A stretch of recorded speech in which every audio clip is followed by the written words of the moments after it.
About 1,200 Palestinians live in this small, agricultural town just west of Bethlehem. Ibrahim Manasra is one of the few people who still farms here. He says it's getting harder each year to sell his vegetables. Israeli checkpoints often delay him from getting his produce to market, and he says he now has to compete with cheaper food imported from Israel. I originally reported here in 2006 because residents worried Israel's more than 400-mile-long separation wall would further cut off their livelihoods from the rest of the West Bank. That wall is now being built. But today, the town faces another challenge: expansion of the local Israeli settlement. Beitar Illit sits on a hillside just above the town. It's one of more than 200 illegal settlements or outposts in the West Bank. In the past 3 years, the Jewish-only settlement has grown by more than 10,000 people and currently houses 40,000 residents. It has the highest birth rate of all the settlements in the West Bank. Planners say it is on track to house 100,000 people, dwarfing Wadi Fukin and expanding farther onto Palestinian land. Ibrahim's father-in-law Yusuf expresses how many villagers feel. شعورنا هذا يعني بنشوف هذا إشي كابوس جاي علينا يعني لو في زلزال أفضل منه يعني من هذا اللي بيعملوا فيه. Suhail Halilia, who monitors settlement development for a Palestinian think tank in Bethlehem, says projects like Beitar Illit are part of a larger Israeli expansion plan set to claim more Palestinian land in the West Bank. It falls within what the Israeli call the Greater Jerusalem Plan, a plan that include or set to increase or enlarge the area of Jerusalem as a city. The issue of settlements caused a political row in March, when Israel announced it was building 1,600 new homes in Arab East Jerusalem. The announcement happened during a diplomatic visit by U.S. Vice President Joe Biden, and many Palestinians came out to protest the decision. The U.S. has been putting pressure on Israel and Prime Minister Benjamin Netanyahu to stand by a 10-month settlement freeze to help restart peace talks in the region. But Halilia says this freeze comes with built-in gray areas. It's just another stunt by Israel and Netanyahu.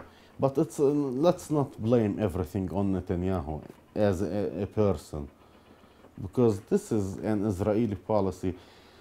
Everybody keeps saying, yes, freezing of settlements. What freeze? There is no freeze of settlements whatsoever. Back in Beitar Illit, I asked city engineer Avishai Maron how this freeze was affecting his construction.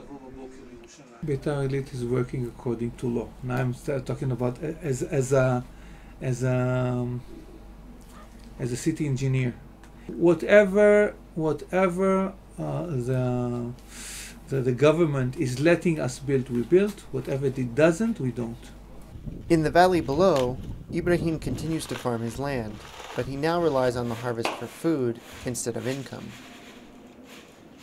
قديش تعب عليه 70 يوم وهو يبحش ويشتغل ويسمد ويسكي. هالكاتب بده يقطعه ويوديه على السوق، فيش تسويق. ليش؟ لأن البضاعة الأجنبية هي الإسرائيلية بتجينا ومغطي على البضاعة تبعتنا. يعني بضاعتنا خضرتنا ببلاش في السوق. ما بيستفيد المزارع ولا إشي منها. Ibrahim says one of his fields has also been ruined by sewage. 2 open pipes from the settlement sit directly above his plot. What looks like toilet paper covers the rocks below the pipe. هايها بتخرب الأرض، ما هي وين ما طاحت بتحرق مية المجاري. هاي شايفة هان ركز على النتفة هذه، هان شايفة كيف؟ هان كان في زيتون وشل الزيتون من المية. شو صار بالضبط؟ نشف. وهلا؟ هلا ما حدش بيقدر يزرع. يعني هذا مش إشي. لأن إذا بده يزرع بده يعود ينشف مرة ثانية. I asked engineer Avishai Maron about these complaints. Sometimes you have malfunction, but a malfunction is treated right away, and maybe that's the source of the complaint. The draining system is not connected, is never connected to the sewer system. All the sewer is going back to Jerusalem by pumps to be purified and treated. When I first came here in 2006, I met Ibrahim's youngest son, Muhammad. He was 15. I asked him how he saw his future.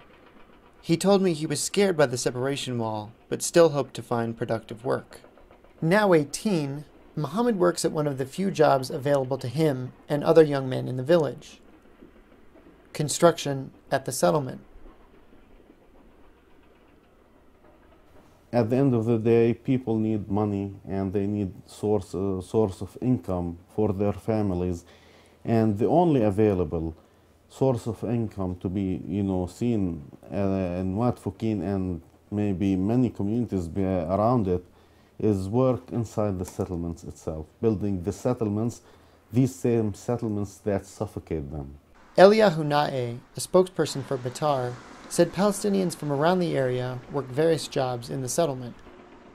גם בוואדי פוקין יש פועלים ערביים שמגיעים להתפרנס כאן בביתר עילית, אם זה בעבודות של ניקיון, אם זה בעבודות של בניין, ואם זה בעבודות של אספקה של שירותים שונים לעסקים ולחנויות. כידוע שמדובר בכוח עבודה לא יקר. Muhammad's brothers have also taken construction jobs here and further afield at settlements throughout the West Bank. They know they might have to leave Wadi Fukin for good one day to keep finding work. But many of the older residents are determined to stay. Yusuf, who's 87, already left once. The Israeli army forced his family out in 1948 during the first Arab-Israeli War. They spent the next 24 years living in a nearby refugee camp until they could return home. He can't bear the thought of leaving again. باستطاعتهم يطلعونا بالعنف مش بخاطرنا يعني إذا بخاطرنا إحنا بنموت ولا نطلع. Yeah, I don't want to sound like a pessimist here, but it doesn't look very good for the Wadi Fukin residents, especially them at this time. They are being hammered from every direction.